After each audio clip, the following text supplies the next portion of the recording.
that you will look at and say, wait a minute, this guy's not experienced, but he is. And this is going to be really telling the next couple of rounds who really dictates the pace and continue to be mentally focused.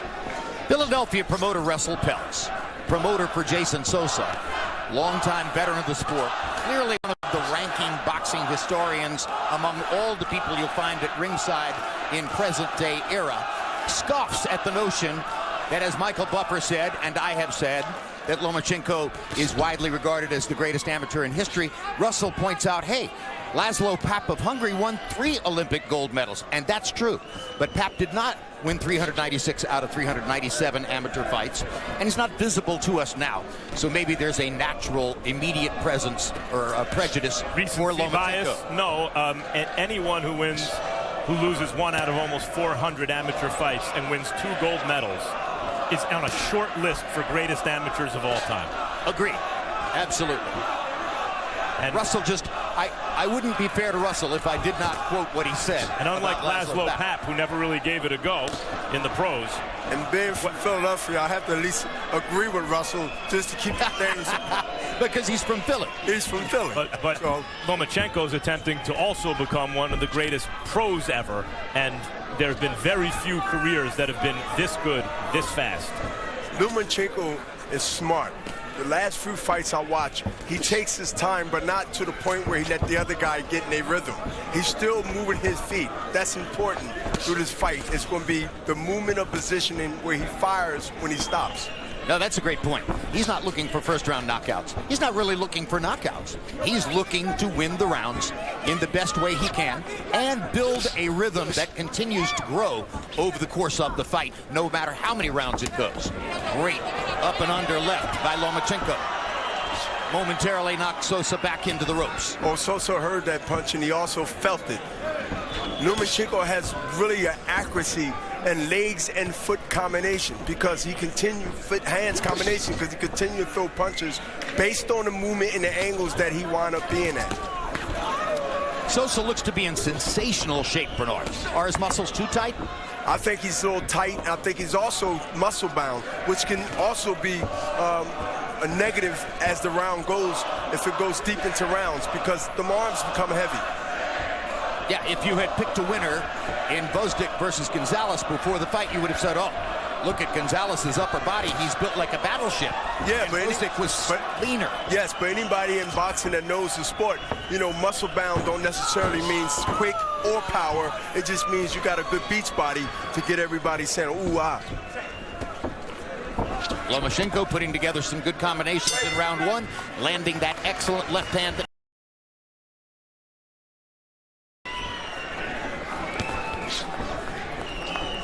Round 2 begins. Lomachenko sometimes will focus on working his jab.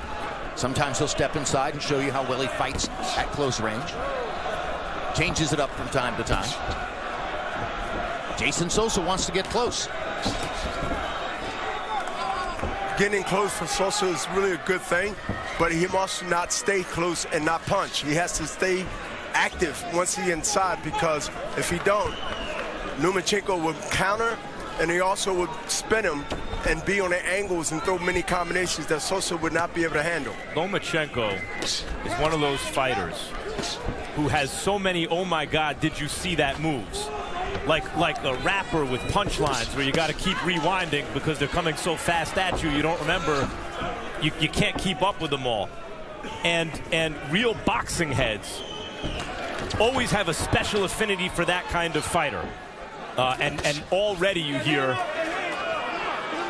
the fight fans. He's the educated fight fans' favorite fighter, and it's happened very quickly. Lomachenko thought he got hit low, but he really caused that to be on his own fault because he pulled Sosa's head down with his right hand as Sosa was coming in, which made Sosa throw a punch that he couldn't see where it was going. Regardless, he backed up, he stared at Kenny Chevalier as if to say that was a low blow.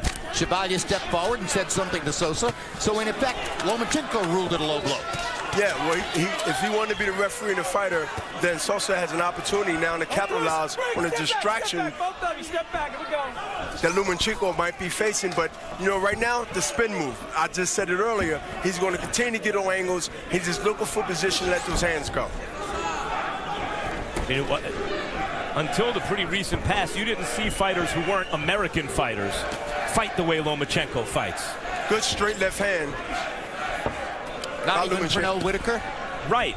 I mentioned Roy Jones. I mentioned Floyd Mayweather, Pernell Whitaker. These are who are top athletes who, especially in Whitaker and Mayweather's case, because they weren't big punchers like Roy, but Mayweather also had to rely on honing their craft. So they were both extremely athletic and extremely skilled. But Mayweather and Pernell was sort of like Matrix, like, you know, Roy was just reflexes. Right. I mean, not just reflexes. He had power too, but he had reflexes and instincts. Yep. Bernard Hopkins got a pretty good close look at Roy Jones twice. Got a better look at him the second time. Body shots landing for Lomachenko. Combination upstairs. Another combination upstairs. Lomachenko, too much hand speed. Too much hand speed and too much feet position. Look where his feet is being positioned. And that's important because he's firing off those angles, which Sosa can't. It wasn't his fault, but it looked like a low blow, but it wasn't. But when a royalty fighter like Lomachenko stands back and gives an imperious look like that to Kenny Chevalier, the referee, Chevalier felt compelled to say something. Well, if you see the fist land in the middle of the groin, a lot of times you're going to get that call anyway. Yeah, but it was because Lomachenko's pulling him in, and that, you know, Sosa didn't see because he couldn't see because he was face down. Really being pulled face down, even though he didn't fall. But he see what he was punching. Lomachenko's defense, not only upper body defense, but obviously also with his legs, also picking off shots with his arms, positioning his head where he knows his opponent can't reach him, and then he uses defensive position to get offense off in combinations. He's not a devastating puncher, but he's not a light one either. But he's definitely an accurate and a consistent puncher, and that's sometimes in this fight is going to be really, really a factor because he's not throwing hard punches from one or two. He just threw a combination, two punches, left hand, right hand. And he's moving just enough to get away, but be in range to counter. Jason Sosa got in a hard right hand to the body. A couple of exchanges ago, one of his better punches in the fight so far. Lomachenko tried to retaliate to the body. Now he's back to moving and giving those footwork equations to Sosa as he goes from one side of the ring to the other.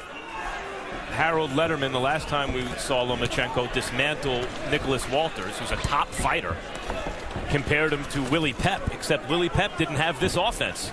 Watch Lomachenko start throwing those uppercuts from the left or the right because Sosa's leaning forward over his lead leg, and the uppercut would be just the right punch to time Sosa leaning in. Tries the left uppercut right there.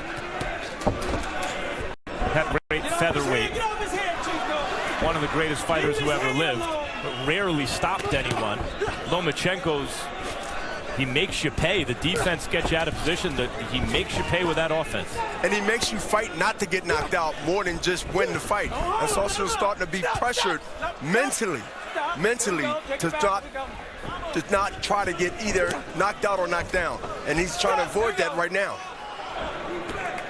Lomachenko gave Sosa a lot of credit for taking the fight.